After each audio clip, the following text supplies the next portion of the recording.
అందరికీ నమస్కారం। ఈ వీడియో చూసే ముందు ఒక లైక్ కొట్టి ఓం నమః శివాయ అని కామెంట్ చేయండి। ప్రతి ఒక్కరికి డబ్బు కష్టాలు ఏర్పడతాయి, అనారోగ్య సమస్యలు, కుటుంబ కలహాలు, ఇలా ఏదో ఒక సమస్య వెంటాడుతూనే ఉంటుంది।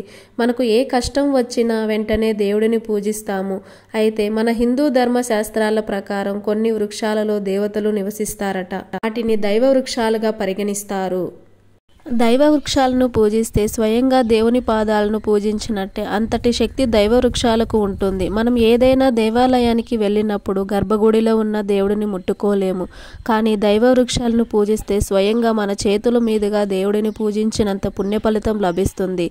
కాబట్టి ఇలాంటి దైవ వృక్షాలను పూజిస్తే ఎలాంటి శుభ ఫలితాలు కలుగుతాయో ఈ వీడియోలో తెలుసుకుందాం। మీకు ఎన్ని సమస్యలు ఉన్నా సరే దైవ వృక్షాలను పూజించండి, ఇక మీ పూజలన్నీ నేరుగా దేవుని పాదాల వద్దకు చేరుతాయి। ముక్కోటి దేవతల ఆశీర్వాదంతో మీ కష్టాలన్నీ వెంటనే తొలగిపోతాయి। అత్యంత శక్తివంతమైన మొక్కలలో తులసి మొక్క ఒకటి। తులసి మొక్కలో లక్ష్మీదేవి నివసిస్తుంది। లక్ష్మీదేవితో పాటుగా 33 కోట్ల మంది దేవతలు తులసి మొక్కలో కొలువై ఉంటారు। కాబట్టి ప్రతి ఒక్కరి ఇంటి ముందు తప్పనిసరిగా తులసి మొక్క ఉండాలి। తులసి మొక్కను పూజించిన వారికి లక్ష్మీ కటాక్షం సులభంగా కలుగుతుంది।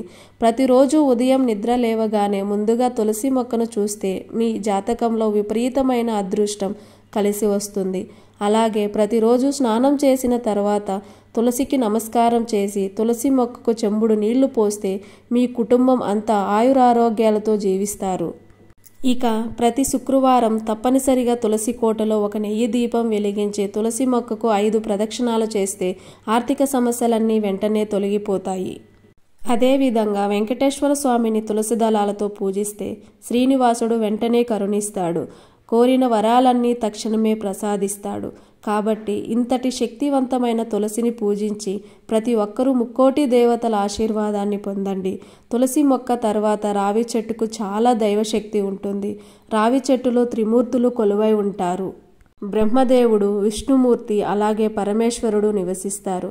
అలాగే ప్రతి శనివారం నాడు రావి చెట్టు వద్దకు లక్ష్మీదేవి వస్తుందట। కాబట్టి ఏదైనా దేవాలయానికి వెళ్ళినప్పుడు రావి చెట్టుకు 5 ప్రదక్షిణాలు చేసి రావి చెట్టు కింద నెయ్యి దీపాన్ని వెలిగించండి।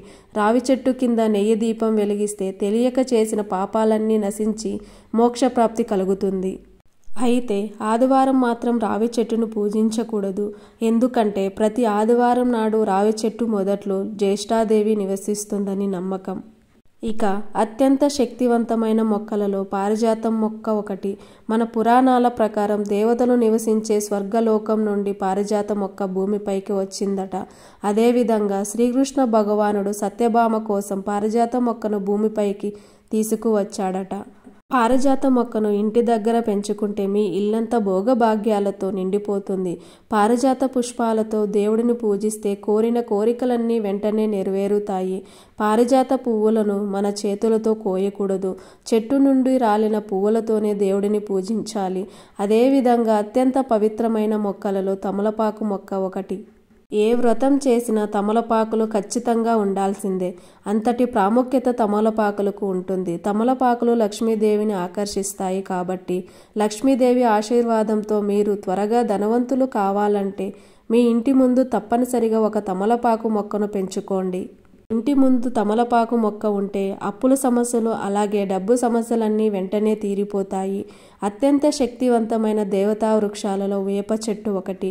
ఒక్క వేప చెట్టును పూజించిన ముక్కోటి దేవతలందరూ సంతోషించి మన కుటుంబం మొత్తాన్ని ఆశీర్వదిస్తారట।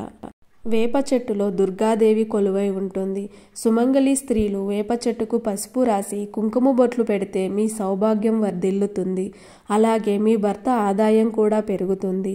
అదేవిధంగా మన హిందూ శాస్త్రాలలో అశోక చెట్టుకు చాలా ప్రాధాన్యత ఉంటుంది। అశోక చెట్టులో పరమేశ్వరుడు కొలువై ఉంటాడు। అశోక అంటే శోకం లేనిదని అర్థం।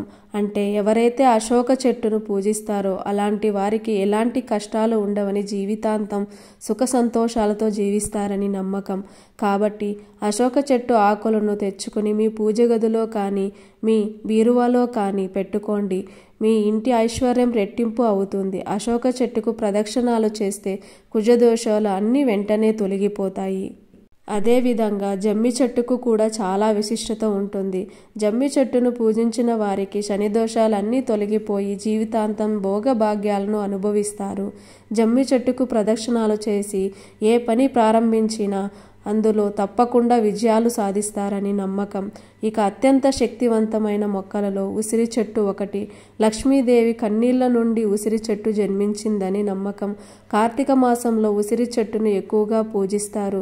ఎందుకంటే కార్తీక మాసంలో ఉసిరి చెట్టును పూజిస్తే లక్ష్మీదేవి అనుగ్రహం సులభంగా కలుగుతుంది. అయితే మీ ఇంట్లో తులసి మొక్క ఉంటే తులసి మొక్క పక్కనే ఒక ఉసిరి మొక్కను కూడా పెట్టుకోండి.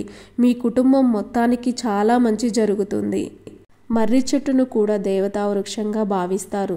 సాక్షాత్తు సృష్టికర్త అయిన పరమశివుడు మర్రి చెట్టులో నివసిస్తాడని నమ్మకం. అయితే సంతానం లేని దంపతులు మర్రి చెట్టుకు ఊయలను కడితే త్వరగా సంతాన ప్రాప్తి కలుగుతుంది. అదేవిధంగా మర్రి చెట్టు వేర్లను ఇంటికి తెచ్చుకుని మీ ఇంటి గుమ్మానికి కట్టుకోండి. విపరీతమైన ఐశ్వర్యం మీ ఇంటికి కలుగుతుంది. వద్దన్నా సరే మీ ఇంటికి ఐశ్వర్యం చేరుతుంది. అరటి చెట్టులో లక్ష్మీనారాయణ నివసిస్తారు.